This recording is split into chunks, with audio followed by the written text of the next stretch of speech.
The bulb overhead buzzed, a sharp, rhythmic sound that cut through the silence of the room. It flickered, casting long, erratic shadows across the stacks of paper covering the kitchen table. Each stack was held down by a heavy mug, a makeshift anchor against the draft coming from the window. There was no room left for coffee. There was no room left for anything else. Ethan sat at the edge of the table, his hand hovering over the keyboard, while the light pulsed again, briefly illuminating the red final notice stamp on the top bill.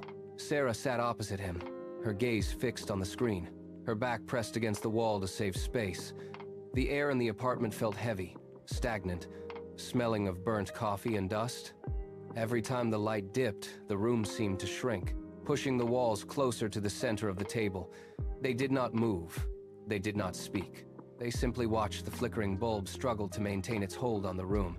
Just as they struggled to maintain their footing in the quiet, suffocating dark of the night, Ethan leaned forward, his eyes locked on the monitor. He pointed a finger at the center of the display where a single character stood frozen in a digital void. He tapped the spacebar twice, but the figure remained static. "It is not moving," he whispered, his voice barely audible over the hum of the cooling fan. He clicked the mouse, the sound sharp in the quiet room, but the character did not respond. Sarah reached across the cluttered table, moving a stack of papers aside to clear a space. She slid a thick, worn book toward him, her hand resting firmly on the cover. She flipped it open to a marked page and pressed her finger against the text, forcing him to look away from the broken code. "Whatever the mind can conceive and believe, it can achieve," she read, her voice cutting through the stagnation of the room. Ethan looked from the page to the monitor, shoddy, then back to the book. He let out a breath he had been holding for hours. The character on the screen was still trapped, but the tension in his shoulders shifted. For the first time that night, he stopped looking at the errors and started looking at the screen as a blank canvas. Ethan stood up, the chair scraping sharply against the floorboards. He grabbed the stack of unpaid bills and slid them into a drawer, clearing a wide, rectangular space on the table. Sarah followed suit, collecting the stained coffee mugs and carrying them to the sink. The clatter of ceramic against porcelain echoed through the small kitchen. She returned with a damp cloth and wiped the surface clean, removing the rings left by years of neglect. They cleared every stray object until the wood surface was bare and smooth. Ethan pulled the laptop into the center of the table, aligning it precisely with the edge. He moved the power cable, rerouting it so it would not obstruct their hands. Sarah pulled a blank notebook from the shelf and laid it open next to the keyboard.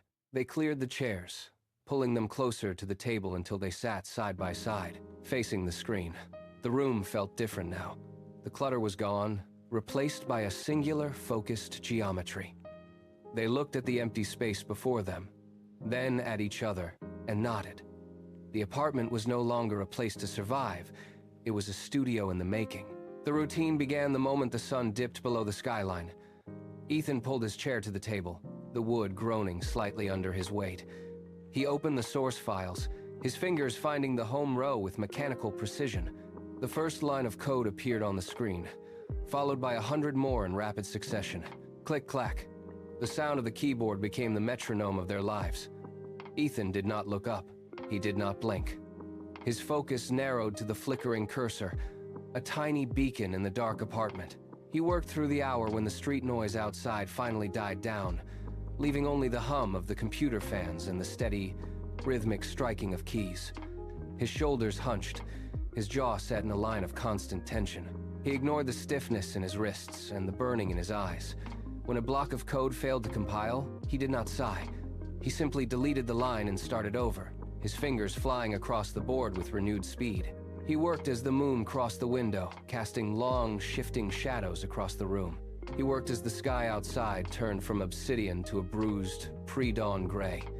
The apartment was silent, save for the constant, frantic heartbeat of the keyboard. He was building their future, one character at a time. Sarah sat at the edge of the kitchen counter. A bank statement spread flat on the laminate. She ran a pen down the column of figures, marking expenses with a sharp, decisive tick. The total was lower than the day before.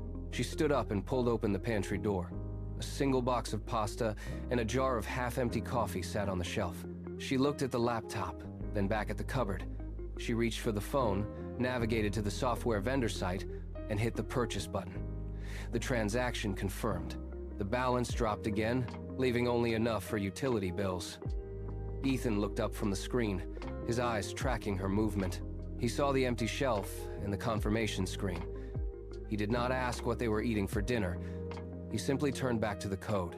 They moved through the apartment with measured, efficient steps to conserve energy. Every movement was calculated to avoid waste. When the hunger pangs hit, Sarah drank a glass of water and went back to researching market trends. There were no complaints. The silence in the room was not empty. It was heavy with the weight of their choice. They were trading their comfort for the code, stripping their lives down to the bare necessities to keep the project alive. Another hour passed. The screen glowed, the only light in a room that held nothing else. The calendar on the wall yellowed and curled at the edges, its dates crossed out in thick, overlapping ink. Months bled into seasons, and seasons into years. The apartment walls gathered a fine layer of dust that no one took the time to wipe away. Ethan sat at the same table, though his movements had slowed, his eyes carrying a permanent, heavy fatigue. He rubbed his temples, blinked against the strain, and leaned back into the chair that now creaked with every shift of his weight. Across from him, Sarah managed the files, her hands moving with a practiced, mechanical rhythm. The dim light of the single bulb struggled against the growing shadows, but the laptop screen remained a sharp, brilliant rectangle of light. It cast a persistent, cool glow onto their faces, highlighting the new lines around their eyes and the sharp angles of their cheeks. They aged in the space between keystrokes. The coffee mugs multiplied, then vanished, then multiplied again. Through every change in the room, through every shifting shadow of the outside world, that screen never flickered. It was the only thing that did not change. It was the only thing that mattered. Night after night, the blue light washed over them, a constant, unwavering beacon in a room that slowly felt less like a home and more like a forge. The phone on the kitchen counter vibrated across the surface, buzzing against the wood until it slid off and hit the floor. Neither Ethan nor Sarah moved to pick it up. The screen blinked with a missed call notification from a name they had not spoken in months. It was the third one that week. A sharp knock echoed against their front door, followed by a voice calling out. But the sound seemed to come from a different world. Ethan pressed his fingers to his eyes, his back stiff, and did not turn his head. Sarah stared at her notes, her pen hovering motionless over the paper until the person outside walked away. The hallway returned to its hollow silence. Invitations to dinners, birthdays, and weekend trips simply stopped arriving. Their social lives evaporated like steam in the cold air. They were no longer part of the rhythm of the city outside their window. Friends grew tired of the unanswered messages and the locked door. The world moved on without them, and they let it go. They had traded their connection to other people for the singular focus of their work. By the time the sun set, the silence in the apartment was absolute. There were no more interruptions. There was only the quiet, steady hum of the processor and the life they were building in total, self-imposed exile. The apartment transformed into a labyrinth of paper. Sticky notes covered every available surface, overlapping until the original color of the walls was lost. Hand-drawn diagrams of game mechanics were taped to the refrigerator, Lucky Wise, the oven, and the bathroom mirror. Empty coffee mugs stacked in precarious towers across the kitchen table, their porcelain rims stained with dregs. Ethan stood up to reach for the last jar of beans, but it was hollow. He rattled it, tilted it, then dropped it back onto the counter with a sharp clang. The sound echoed in the cramped space, but he did not leave the room to buy more. He simply drank cold water from the tap and returned to the glow of the monitor. Sarah was already there, her own desk buried under printouts of code logs and market analysis charts. Every movement in the apartment was calculated to minimize time away from the keyboard. They stopped eating at the table. They ate while debugging, crumbs falling into the gaps of their mechanical keys. The air felt thick, heavy with the heat of the overworked laptop fans. There was no distinction between day and night, only the cycle of the code. They existed in a bubble of their own making, where the only objective was the next build, and the only geography that mattered was the space between their monitors. The erratic stuttering in the character's movement finally smoothed out. Ethan tapped the arrow keys, and the sprite on the screen responded with fluid precision. He looked over at Sarah. She watched the monitor, her face illuminated by the crisp, steady glow of the rendered world. They had spent weeks refining the collision detection, and now, the character vaulted over obstacles with perfect timing. Ethan initiated a test sequence. The environment reacted to his inputs without a single delay. He moved the character through the digital landscape, testing jumps, turns, and interactions. Everything held. The physics engine was finally stable. Sarah leaned in, her finger tracing a path across the screen as she watched the character climb a wall, the animation cycling perfectly. They sat back in their chairs, the silence in the apartment shifting from oppressive to expectant. For the first time, the screen showed a finished experience rather than a collection of broken parts. They watched the character stand in the center of the void, waiting for commands. It was a small victory, but it felt significant. They had built a foundation that finally stood on its own. They traded a look of quiet acknowledgement, the tension in their shoulders dropping for a few seconds. The game was ready to be built upon. The rhythm of the work was interrupted by a low, dissonant whine. It was not the usual steady drone of the cooling fans, but a strained, mechanical vibration that seemed to pulse through the desk. Ethan paused, his fingers hovering over the keys, and tilted his head. The screen flickered once, a sharp, white flash that washed out the colors of the project interface. He ignored the instinct to stop, assuming it was a minor power fluctuation. He typed a command to save his progress. The cursor blinked, then froze. He hit the escape key. Nothing. He clicked the mouse, the plastic clicking loudly in the quiet room, but the software remained locked in a static, unresponsive state. The screen flickered again, this time with a rhythmic, jagged motion. The whine from the computer case grew higher, piercing the silence of the apartment. Ethan pressed his palms against the edge of the desk, his knuckles turning white as he watched the monitor. He moved the mouse, but the pointer stayed glued to the center of the viewport. The room felt suddenly colder. Sarah looked up from her own screen, her eyes narrowing as she heard the sound. The machine was straining against its own limits, the internal hardware gasping for stability that was no longer there. The light on the power button dimmed, then pulsed a warning red. The red light on the tower blinked once, twice, then vanished. The screen went completely dark, swallowing the interface, the code, and the last 3 months of work into a void of nothingness. Ethan hit the power button. It did not respond. He pressed it harder, his finger digging into the plastic, but the machine remained dead. He pulled his hands back, his fingers trembling uncontrollably. The silence in the cramped apartment became a physical weight, pressing against his eardrums. He stared at the reflection of his own face in the pitch-black monitor, searching for a single pixel of activity, but there was only the dull sheen of glass.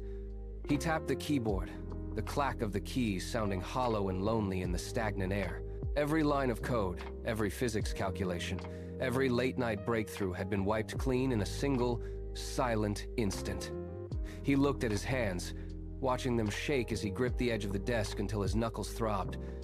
The room felt smaller now, the air thin and cold. Sarah sat across from him, her gaze fixed on the lifeless screen. Neither of them spoke. The only sound was the faint, rhythmic ticking of the wall clock, measuring the seconds of their lost labor. The project was gone. Ethan pushed his chair back, the metal legs scraping harshly against the floorboards. He did not look back at the black screen. He could not. His legs felt stiff, weighted down by the sheer scale of what had been erased. He walked toward the window, his movements sluggish and heavy. Outside, the city lights flickered in the distance, indifferent to the collapse of his ambition. He pressed his forehead against the cold glass, the chill biting into his skin. Below, a car drove past, its headlights sweeping across the room and illuminating the stacks of unpaid bills on the table. They looked like mountains of debris now, relics of a failed crusade. He watched the rain begin to smear the glass, blurring the world into gray streaks. 3 years of his life, compressed into a drive that no longer held a single byte of data. He let out a long, ragged breath that fogged the pain. It was over. The math, the hours, the sacrifices, all of it had led to this empty room and a dead machine. He turned his back to the apartment, staring into the dark glass, and finally spoke. "It is gone, Sarah. All of it. We have nothing left to give." Sarah did not rise to meet his despair. She remained seated, her posture rigid, eyes fixed on the unresponsive hardware. While Ethan stood apart, she reached for the power cable, checked the connection, and then pushed the button again. The monitor flickered, struggling, before a command line interface blinked into existence. She did not cry.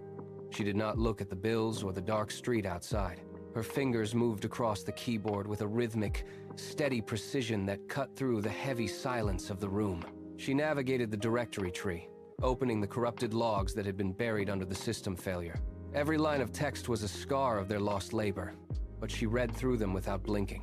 She traced the faulty logic in the physics engine, identifying the precise error that had triggered the cascade.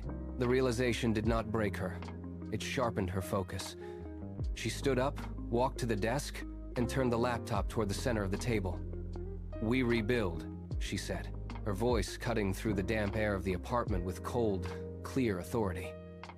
"But this time, we fixed the physics engine that caused the crash." She sat back down, pulled the keyboard closer, and waited for him to join her. Ethan moved back to the chair, the wood groaning beneath him. He grabbed his coffee mug, found it empty, and set it aside without looking. They began. The next 6 weeks blurred into a singular, unending cycle of input and output. Coffee replaced sleep. The blue light from the monitor became the only sun they knew. Ethan rewrote the core physics library, his fingers moving in frantic bursts of logic, while Sarah audited every line, hunting for the instability that had betrayed them before. They stopped measuring time by the clock and started measuring it by compile times. When the engine stuttered, they stripped it down to the bare metal and built it back up. They tested the gravity variables until the movement of the character on screen felt fluid, sharp, and perfectly weighted. The apartment grew cold, then hot, then cold again as the seasons turned outside their boarded-up window. They ignored the mounting pile of envelopes near the door, focusing entirely on the erratic behavior of the code. Slowly, the system stopped crashing. Each iteration was faster, more responsive than the last. By the final night, the physics engine sang with a precision they had never achieved before. They looked at the screen, then at each other, the exhaustion in their eyes eclipsed by the reality of a working, finished product. Ethan hovered his cursor over the button. His hand hovered, trembling slightly, before he clicked. The screen refreshed, confirming the upload. A progress bar vanished, replaced by a simple static success message. They sat back, expecting an immediate response. A ping, a notification, anything. But the apartment remained silent. The only sound was the low hum of the laptop fan. They checked the dashboard every 10 minutes, then every hour. The download count remained frozen in the double digits. Day 1 passed, then day 3. By the end of the week, the numbers had barely nudged. Sarah refreshed the page until her fingers ached. The lack of activity felt heavier than the system crash that had nearly destroyed them. They had traded their social lives, their savings, and their health for this, and the world seemed entirely indifferent. Ethan stared at the monitor, the cursor blinking in a steady, mocking rhythm. They stood up and walked to the window, watching the city traffic flow by, disconnected from the void they had just released into the wild. Every minute felt like an hour of suffocating doubt. They were left with nothing but the quiet, wondering if the project was destined to be forgotten in the vast digital sea. The laptop sat on the table like a tombstone until the notification sound cut through the silence. A sharp, mechanical ping. Ethan leaned in, his eyes squinting at the screen. The download count had ticked from 98 to 104. Then, another ping. 112. A link appeared in their analytics dashboard, a redirect from a live streaming platform. They clicked it. On the screen, a popular streamer sat in a dimly lit room, his face illuminated by the game they had spent years building. He was laughing, his hands moving rapidly on his controller, shouting commands at the screen. He turned to his camera. "This movement is insane," he said. "I have never felt physics like this before." He dropped the link to their game in the chat. The effect was immediate. The download counter on their dashboard stopped ticking and started blurring, the digits spinning like a slot machine. The number vaulted into the thousands in seconds. Ethan clutched the edge of the table, his knuckles turning white. Sarah stood frozen, her breath shallow, watching the progress bar on their server status page struggle to keep pace with the influx of users. The room, once heavy with the weight of failure, now hummed with the frantic, electric pulse of a breakthrough. The world had finally arrived. The monitor began to glow, the steady blue bars of the server load suddenly spiking into a jagged vertical line. The graph turned a violent, warning red. It hit the top of the scale and stayed there, a digital heartbeat racing toward collapse. Ethan reached for the refresh button, but the page was already screaming for more bandwidth. Then, the inbox pinged. Once, twice. Then a continuous rhythmic cadence of alerts that refused to stop. Sarah leaned over his shoulder, her eyes darting across the subject lines. Offers from major publishers, requests for interviews, licensing deals. The volume was impossible to track.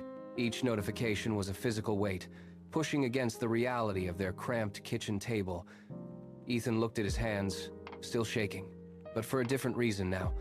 The silence of the apartment had been replaced by the relentless, mechanical hum of the laptop fan working at maximum capacity. They were no longer two people huddled over a screen in the dark. They were the center of a sudden global demand. Sarah reached out and closed the laptop lid, cutting off the light, but the sound of the incoming messages continued to echo in the room. They looked at each other, the weight of their new reality finally settling in. Everything was different. The walls of the new office were glass, reflecting the city skyline and the motion of the team below. Gone were the flickering bulbs and the stacks of unpaid bills. Instead, the floor was organized into rows of high-end workstations, each monitor glowing with complex code and vibrant design elements. A dozen developers sat in ergonomic chairs, their fingers moving in a synchronized rhythm that echoed through the hall. The air did not smell of burnt coffee and stale air. It smelled of climate-controlled efficiency and clean, polished surfaces. Ethan walked down the central corridor, his footsteps muffled by thick carpeting. He passed a conference room where a team was mapping out the next release on a massive digital display. Sarah was at the far end of the floor, standing by the floor-to-ceiling windows, reviewing data on a tablet. She looked over the team, her eyes tracking the progress of the project. Every detail of the room, from the quiet hum of the servers in the back racks to the steady pace of the staff, served as a testament to the years spent in the dark. The cramped apartment was a distant memory, replaced by this expansive, light-filled reality where their ideas were now being built by 100 hands instead of 2. A young intern paused near the desk, holding a stack of files. He looked around the office, then back at Ethan, his expression searching. "How did you know?" the intern asked. "How did you know this would actually work when you were starting out?" Ethan stopped typing. He looked at the empty space on his desk where the old, battered laptop once sat. He remembered the weight of the flickering bulb and the stack of bills that never seemed to shrink. He looked back at the intern. "I never knew," Ethan replied. His voice was flat, devoid of nostalgia. There was no plan that guaranteed this outcome. "I did not look at the horizon. I looked at the screen." He tapped the monitor twice. "I just kept coding. One line, then the next. That was the only thing I could control." The intern stood silent for a moment, absorbing the answer. Ethan turned back to the keyboard, his fingers finding the keys again. There was no secret formula, only the physical necessity of the work. Sarah watched from across the room, her hand resting on the back of a chair, observing the exchange. She knew the truth of those years, that progress was not built on confidence, but on the refusal to stop typing. Ethan left the desk and crossed the floor to the window. He stood beside Sarah, his shoulder brushing hers as they looked down at the team below. The office was a hive of controlled, purposeful motion. Developers leaned into their monitors, lines of code scrolling in rapid, rhythmic pulses. A project manager pointed to a board, and the team responded with immediate, coordinated action. The scale of the operation was significant, yet the core of it remained identical to the work they had started years ago. Sarah reached out and touched the cool, solid surface of the window frame. She looked at Ethan, then back at the glass expanse. The path from the kitchen table to this height had been narrow, grueling, and entirely physical. It was not a matter of luck or grand vision, but a series of small, concrete choices repeated until they formed a foundation. They watched the city lights flicker to life outside, mirroring the constant activity within their own walls. They had built this life from the ground up, one line of code at a time. The distance between the empty kitchen and this empire was measured only in the refusal to stop moving. They stayed there, watching the work continue, the cycle complete.